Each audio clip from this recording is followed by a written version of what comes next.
Hello dear students, today we are going on relation and function।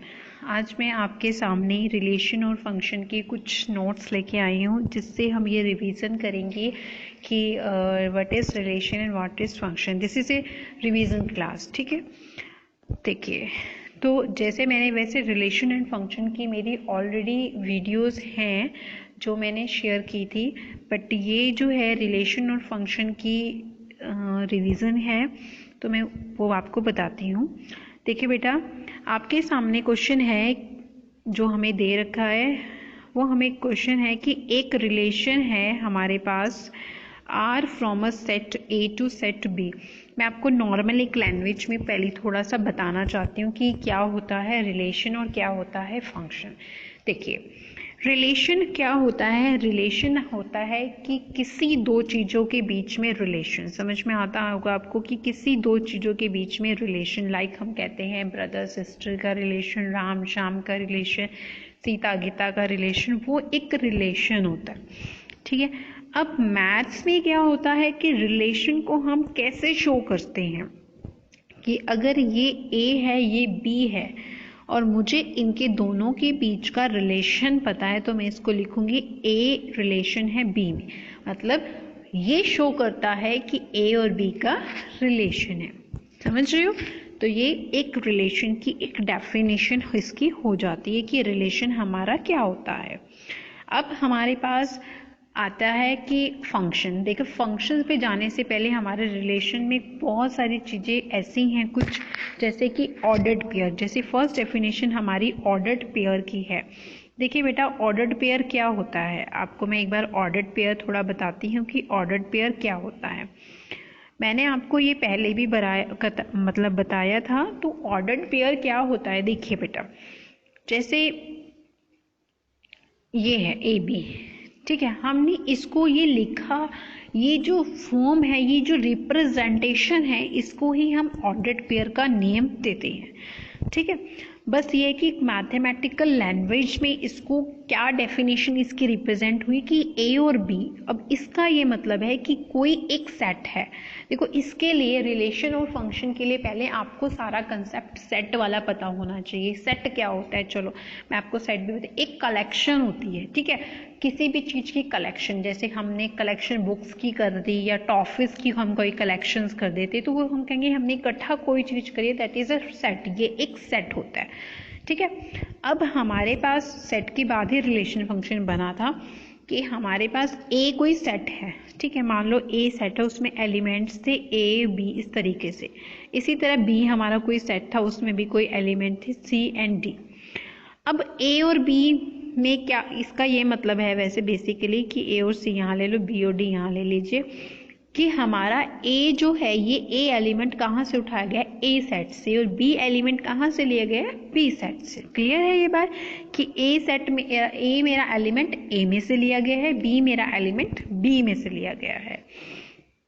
तो अब हमारे पास यहाँ पे क्वेश्चन में लिखा है कि एक relation R from a set A to set B is a subset of A cross B is a subset of obtaining by describing a relationship between the first element A, the second element B of the ordered pairs in A cross B, that is R cross A cross B, A belongs to B। कि ए को belong करता है, B B को belong करता है। ये हमारा relation हो गया, ये हमारा ऑर्डर्ड पेयर हो गया। ठीक है, उसके बाद आगे दिया हुआ है कि domain of relation R from set A to first elements of the ordered pair. ये एक ऑर्डर्ड पेयर की डेफिनेशन, ये इतना ज़्यादा हमारे पास डीपली में करने की ज़रूरत नहीं है। उसके बाद आपको जो पढ़ना चाहिए, एक चीज़ पता होनी चाहिए, equalities of ordered pair. Equalities क्या होती है ऑर्डर्ड पेयर की, जैसे ये दे रखा है ए एंड बी, उसके बाद 1 एंड 3।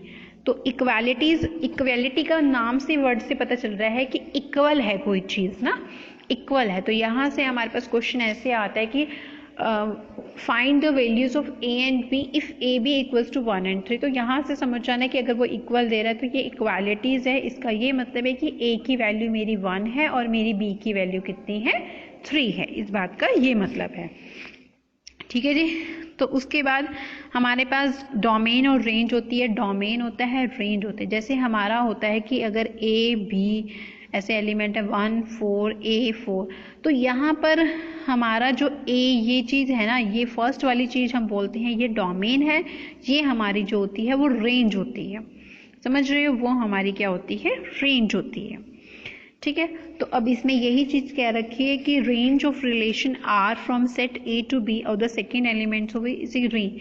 जो रेंज होती है ना वो जैसे ये हम बोलते हैं ये डोमेन है, ये रेंज है, ये इसके एलिमेंट है 1 2, इसके हैं 2 4।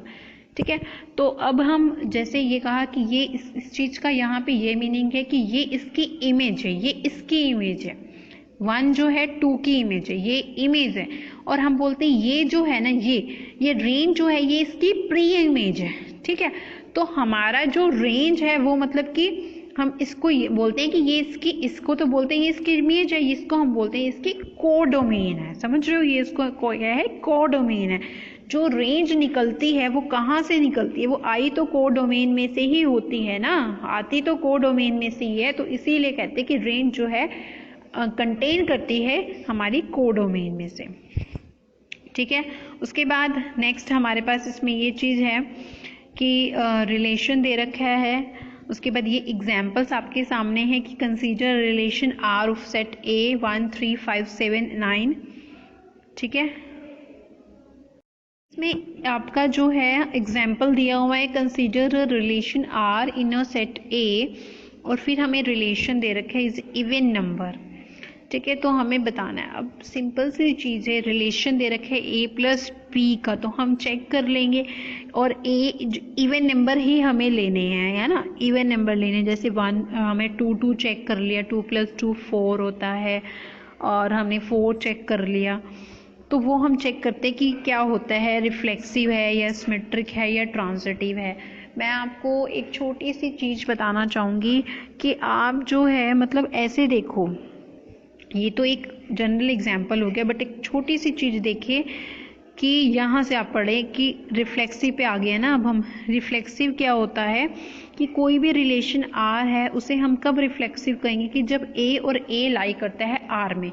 देखो जैसे आप समझो, एक क्वेश्चन यहाँ पे दिया हुआ है, देखिए consider a relation R in the set A where A equals to 1 2 3 4 given by R a b is equals to 4, और हमें ये ऑब्जर्व के लिए दिया हुआ है। देखो अब आपके पास कोई सेट है, ये हमने पुट किया 2 2 3 3 4 4, मतलब कि इसमें ए से मतलब है कि सेम तरह के एलिमेंट होंगे, तो हम उसको बोलते हैं कि ये हमारा जो है रिफ्लेक्सिव है। ठीक है, सिमेट्रिक क्या होता है, सिमेट्रिक में होता है कि अगर ए बी है तो बी ए बी होना चाहिए, वो सिमेट्रिक होता है। और ट्रांजिटिव क्या होता है कि अगर ए बी के इक्वल है, बी सी के इक्वल है, तो हमारा ए जो है वो भी सी के इक्वल होना चाहिए, वो जो होता है वो हमारा ट्रांजिटिव होता है। ठीक है, तो रिफ्लेक्सिव का एग्जाम्पल दे रखा है कि अगर ए 2 3 4 है तो हमारे पास 2 2 3 3 4 4 होंगे, तो वही हमारे जो होते हैं, हमारे क्या होते हैं, सिमेट्रिक होते हैं, सॉरी रिफ्लेक्सिव होते हैं।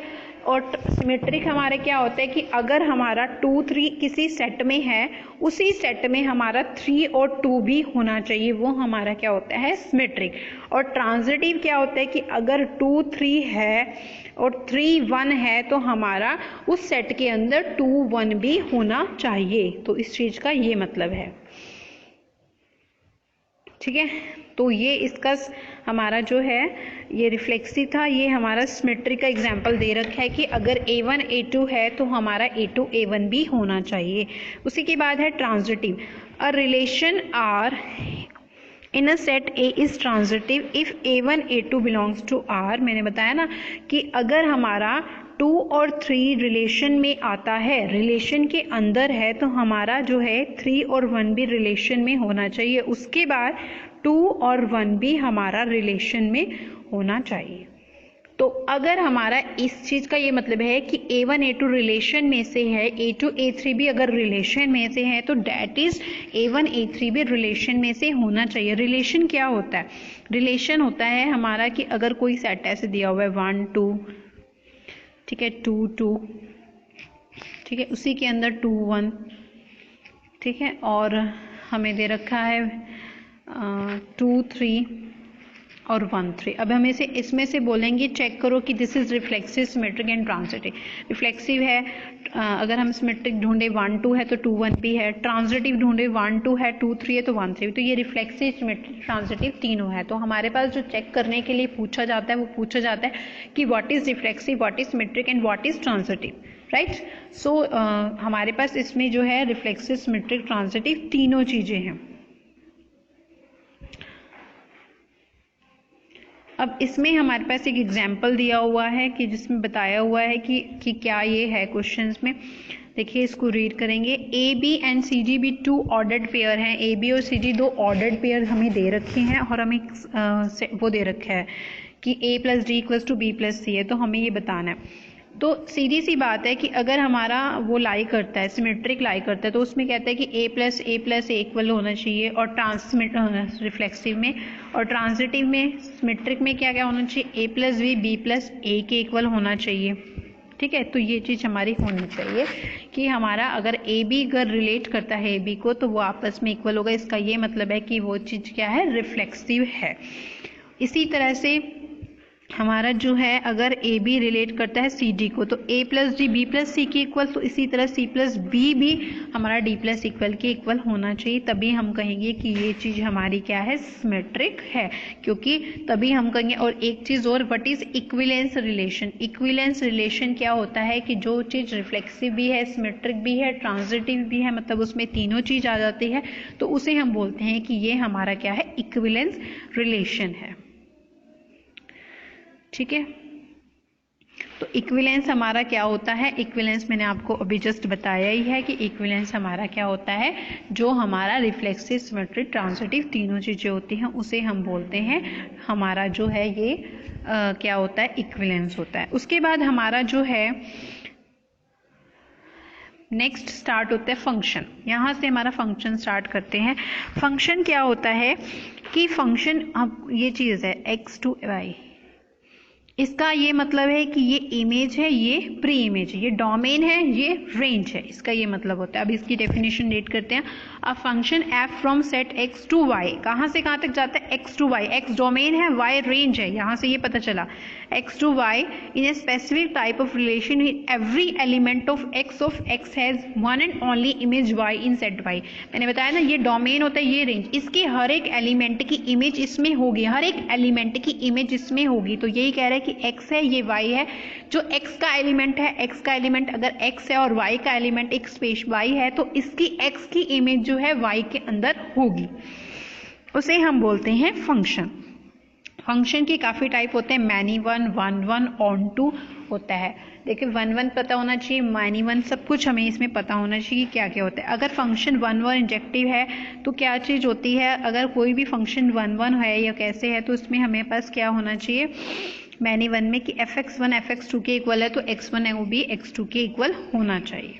अब इसकी फिगर्स दे रखी हैं कुछ, जैसे ये है, ये वन वन है, ये ऑन टू, ये हमारा मैनी वन है। तो देखिए इसमें क्या है,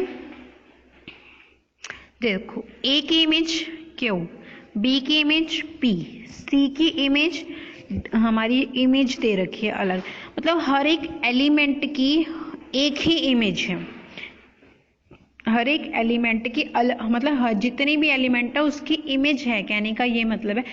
मैनी वन में क्या होता है, मैनी वन में यही चीज़ होती है कि हमारा जो है इफ़ मतलब कि जो भी हमारा y होता है उसमें से नॉट द प्री इमेज, उसमें से एक एलिमेंट ऐसा रह सकता है जिसकी प्री इमेज ना हो, लेकिन हर एक एलिमेंट की होनी चाहिए, ये चीज़ है। ठीक है, और ये वन वन है कि different element have different image, different element have different image होता है, उसे हम कहते हैं वन वन। उसके बाद ऑन टू की दे रखी है हमारे पास, ऑन टू की दे रखी है। ऑन टू में क्या होता है कि सेम एलिमेंट की मतलब सेम इमेज हो सकती है, डिफरेंट एलिमेंट की सेम इमेज हो सकती है ऑन टू के केस में। अब जैसे यहाँ पर देखेंगे कि B है और एक D है, ठीक है, B की भी इमेज R है, D की भी इमेज R है, तो इसका ये मतलब है डिफरेंट एलिमेंट है, B और D different element have same pre image, तो ये ऑन टू हो जाता है। तो ये क्या हो जाता है, ऑन टू हमारा हो जाता है। हर एक एलिमेंट की डिफरेंट प्री इमेज होनी चाहिए। ये नॉट ऑन टू का हमें दे रखा है कि ये चीज़ ऑन टू नहीं है। क्यों नहीं है ऑन टू? क्योंकि इसमें क्यों रह गया है। क्यों ऐसा नहीं होना चाहिए? हर एक एलिमेंट की इमेज तो होनी चाहिए और हर एक इमेज की एलिमेंट होना चाहिए। यहाँ पे कवर सब हो रहे थे, लेकिन यहाँ पे क्या था, ये ब्लैंक था एक।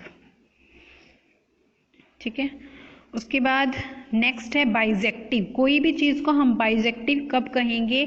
जब वो 1-1 भी हो और ऑन टू भी हो। ज़्यादातर क्वेश्चंस में हमारे पास क्वेश्चन 1-1 और ऑन टू के ही पूछे जाते हैं कि what is 1-1 and what is onto. तो 1-1 और ऑन टू में क्या था कि डिफरेंट एलिमेंट डिफरेंट इमेज। ठीक है, यही है डिफरेंट, हर एक एलिमेंट की अपनी इमेज होनी चाहिए, कोई भी खाली नहीं होना चाहिए, और डिफरेंट एलिमेंट है डिफरेंट इमेज। तो ये दोनों को कंबाइन करके जो बना वो बना बाइजेक्टिव। इसका एग्जाम्पल दिया हुआ है, show that the function f R से लेकर एन तक है तो given by f x equals to x3 - 1। कभी भी हमें बाइजेक्टिव प्रूफ करना होता है तो हमें क्या करना होता है, इसमें हमें देखना होता है कि जैसे x3 - 1 है हमारे पास, तो देखो अब हमें शो डेट द फंक्शन, ये हमें बाइजेक्टिव प्रूफ करना है। तो बाइजेक्टिव प्रूफ का मतलब होता है कि आपस में ये जो है इक्वल होने चाहिए, जैसे fx1 fx2 के इक्वल होना चाहिए।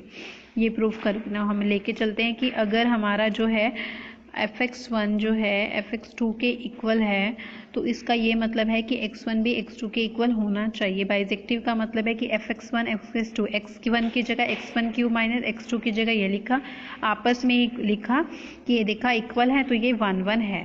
ठीक है, उसके बाद हमें इसका बाइजेक्टिव प्रूफ करना है। बाइजेक्टिव का मतलब है अगर x³ - 1 है, अगर हमें x³ जो है -1 को अगर हम y के इक्वल लेके चलते हैं तो यहाँ से हमारा जो है यहाँ से अगर हम क्या करते हैं कि y की वैल्यू निकालते हैं, x की निकालते हैं तो y+1 और ये क्यूब जो है उधर जाके क्या हो जाएगा, क्यूब हो जाएगा। तो इससे ये हम कह सकते हैं कि हमारी जो है वैल्यू आ गई है। किसकी वैल्यू आ गई है? हमारी x³ - 1 y था, तो मतलब कि हमारी x की वैल्यू कितनी आई है, यहाँ से ये आया क्यूब y - 1, तो यहाँ पर वैल्यू पुट करी y के इक्वल आए, तो ये जो है ऑन टू भी हमारा है। उसके बाद कंपोजिट फंक्शन तो हमारा सिलेबस में इस बार नहीं है, डिलीटेड में कट है ये चीज़ तो हमारी।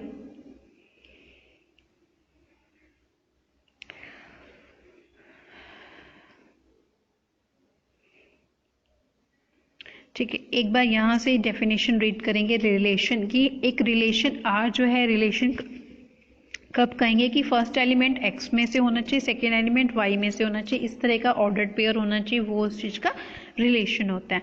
और हर एक एलिमेंट इमेज x की इसकी इमेज होती है y में, तो वो जो है रिलेशन होता है। डोमेन क्या होता है? जिसका फर्स्ट एलिमेंट जो है, जैसे हम ऑर्डर्ड पेयर का फर्स्ट एलिमेंट 1 और 2 है, तो ये मेरा 1 जो है डोमेन होगा, 2 मेरी रेंज होगी। तो वही है कि set of all the first elements of ordered pair in a relation R from set A to set B is called domain of relation R, उसे हम बोलते हैं domain. What is range? Range किसे बोली जाती है? रेंज हम बोलते हैं कि जो हमारी सेकेंड एलिमेंट होता है रिलेशन का, उसे हम बोलते हैं रेंज बोलते हैं, या फिर और कोडोमेन कहते हैं जो होल सेट जहाँ से हमारा बी बना होता है वहाँ से हम कहते हैं कि वो उसकी कोडोमेन है। इसका एग्जाम्पल देखते हैं। एक एग्जाम्पल दे रखा है इसका कि एक रिलेशन है x y y 2x + 1 दे रखा है और x 0 1 3 1 दे रखा है। तो इसकी हमारी डोमेन क्या है? 0 1 2 3, और रेंज क्या है हमारी इसकी? 1 3 5 7। और कोडोमेन क्या है? रियल नंबर, क्योंकि ये रियल नंबर है ना, सारे उठाए तो रियल नंबर में से गए हैं ना, तो इसका मतलब हमारा जो कोडोमेन का मतलब होता है जहाँ से ये 0 1 ये चीज़ें बनी हैं, उसे हम बोलते हैं कि ये इसका कोडोमेन है। ठीक है, तो वो इसका कोडोमेन है। डोमेन हमारा क्या है यहाँ पे? 0 1 2 और हमारा जो है 3, और ये इधर हमारी ये इसकी रेंज है। और कोडोमेन हमारे क्या होते हैं? रियल नंबर होते हैं, जो इसके रियल नंबर होंगे। ठीक है, एक इसमें हम पढ़ते हैं कि नंबर ऑफ एलिमेंट। कभी भी आपको चेक करने के लिए बोले कि 2 3 इस तरह से है, तो आप उसको कैसे चेक करोगे? 2m और n, m इज द, जैसे हम बोलते हैं कि m जो है इसके डोमेन होंगे, n जो है रेंज होंगी, जो na np होंगे उसे हम बोलते हैं टोटल नंबर ऑफ रिलेशन। तो ये हम बता सकते हैं कि इसका टोटल नंबर हमारा जो है रिलेशन का क्या आएगा। ठीक है, तो आई होप आप सबको ये सब क्लियर हुआ होगा। अगर आप सबको ये सब चीज़ें क्लियर हुई है तो आप ये वीडियो जो आपके लिए यूज़फुल रही है तो प्लीज़ लाइक कमेंट करें।